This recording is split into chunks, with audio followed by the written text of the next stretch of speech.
Има места, които не привличат с шум и блясък.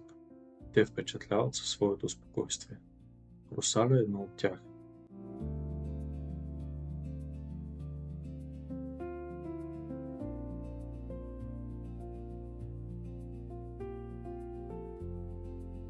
От високо всичко изглежда различно.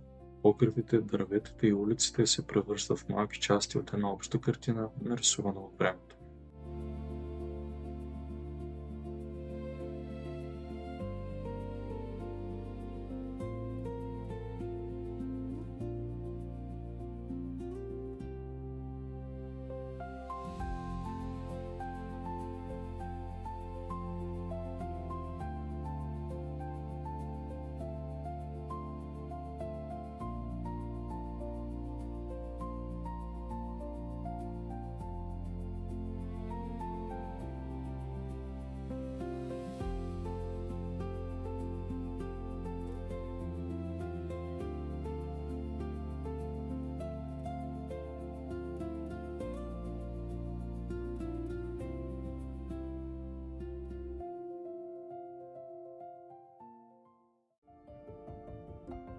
Вятърът преминава над полята, а слънчогледите тихо следват светлината.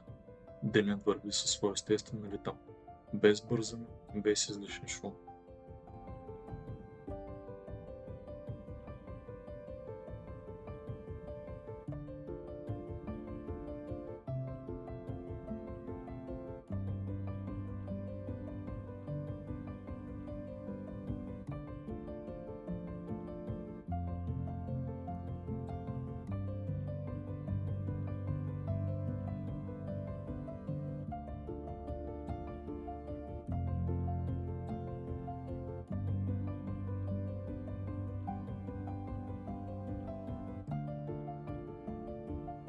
Пътят се извива напред и отвежда погледа към далечния хоризонт.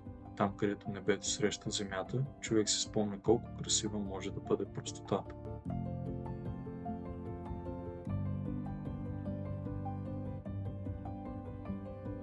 Понякога не е нужно да търсим далечни места, за да открием красота.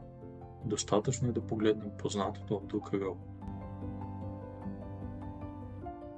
Това е Русаля, малко кътче от България, което небето разкрива по свой собствен начин.